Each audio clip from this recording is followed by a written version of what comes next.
Assalamualaikum warahmatullahi wabarakatuh.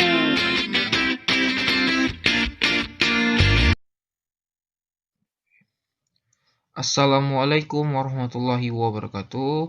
Bertemu lagi dengan Ustadz Dika dalam mata pelajaran IPA terpadu materi dunia tumbuhan Kingdom Lantai.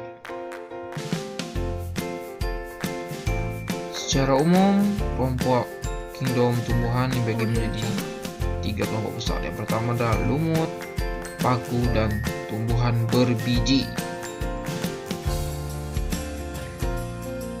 Kingdom lantai,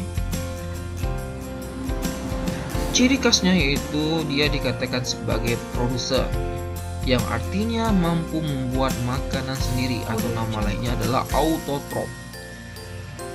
Kemudian tumbuhan dibagi menjadi 2 kelompok besar. Yang pertama adalah tumbuhan yang tidak memiliki pembuluh, contohnya adalah lumut. Yang kedua adalah tumbuhan yang berpembuluh, contohnya adalah paku dan tumbuhan berbiji. Untuk tugas di buku, coba Anda perhatikan skema pengelompokan di buku halaman 68. Yang pertama adalah kelompok lumut, Bryophyta. Lumut itu sendiri memiliki ciri umum. Yang pertama adalah tidak berpembuluh atau tidak memiliki berkas pengangkut, yaitu xilem dan phloem. Batang, daun sederhana, dan akarnya berupa rhizoid serta berklorofil dan berspora.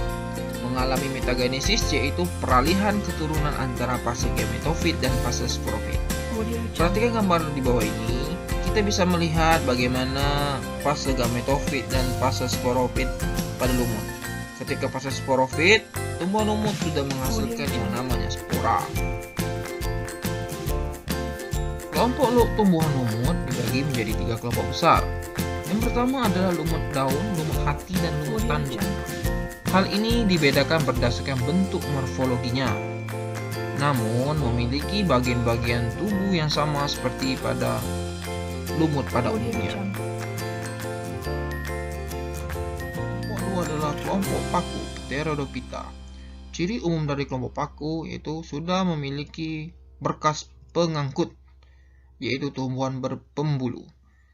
Selanjutnya memiliki batang, daun, dan akar sejati, berklorofil dan berspora, mengalami metagenesis. Ciri khas dari tumbuhan paku adalah memiliki daun muda yang menggulung. Nah, daunnya juga dibagi menjadi 2 kelompok berdasarkan fungsinya. Yang pertama adalah trophofil, yaitu berfungsi sebagai tempat fotosintesis. Yang kedua adalah sporofil, berfungsi sebagai tempat penghasil spora.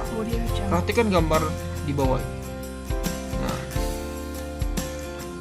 daun yang memiliki spora, maka dia akan terlihat terdapat bintil-bintil. Nah, di dalam bentuk bulatan itu terdapat spora.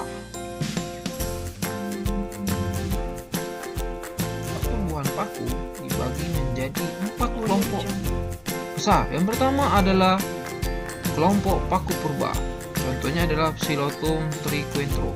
Yang kedua adalah kelompok paku kawan, contohnya adalah Lycopodium cernum. Yang ketiga adalah kelompok paku ekor kuda, Equisetum arfens. Yang keempat adalah kelompok paku sejati, Asphelium nidus. Adalah kelompok berbiji, Spermatophyta. Secara umum, kelompok dari kelompok Spermatophyta memiliki ciri yang pertama dapat menghasilkan biji.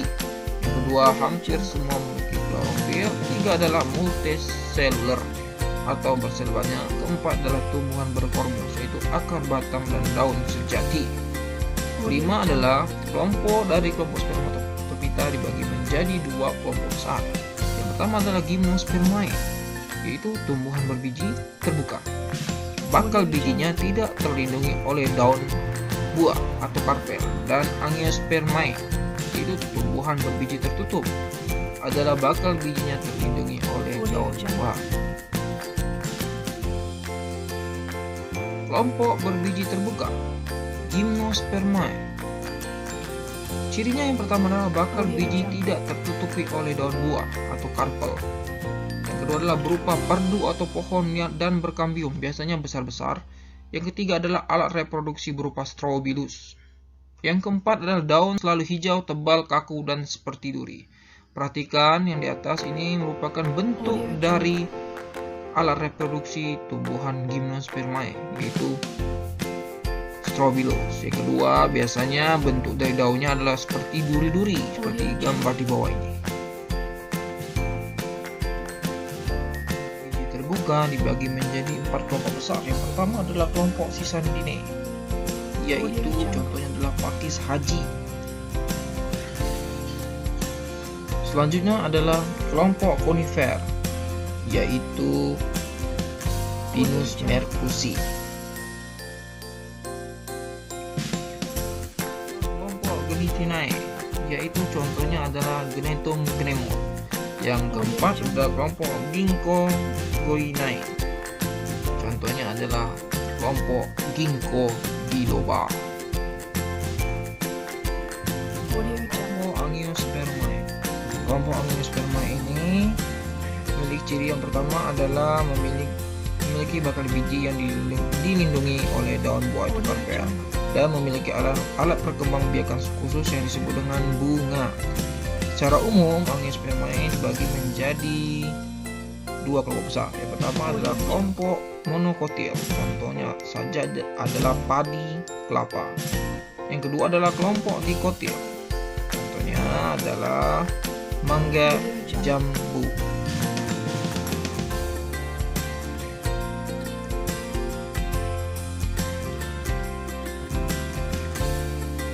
Audio Jungle.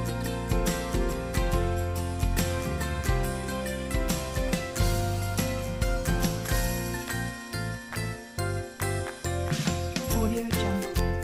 Terima kasih. Alhamdulillah, itu tadi pembelajaran kita pada hari ini tentang kelompok tumbuhan atau plantae. Masih banyak materi-materi yang belum saya jelaskan, contohnya saja contoh dari dikotil dan monokotil, tapi itu adalah tugas Ananda untuk mencari jawaban tersebut. Semuanya sudah ada di buku, nanti apabila tidak ada yang belum paham bisa ditanyakan Ustadz secara langsung. Kemudian tugasnya tolong dikerjakan. Ustadz akhiri, wassalamualaikum warahmatullahi wabarakatuh.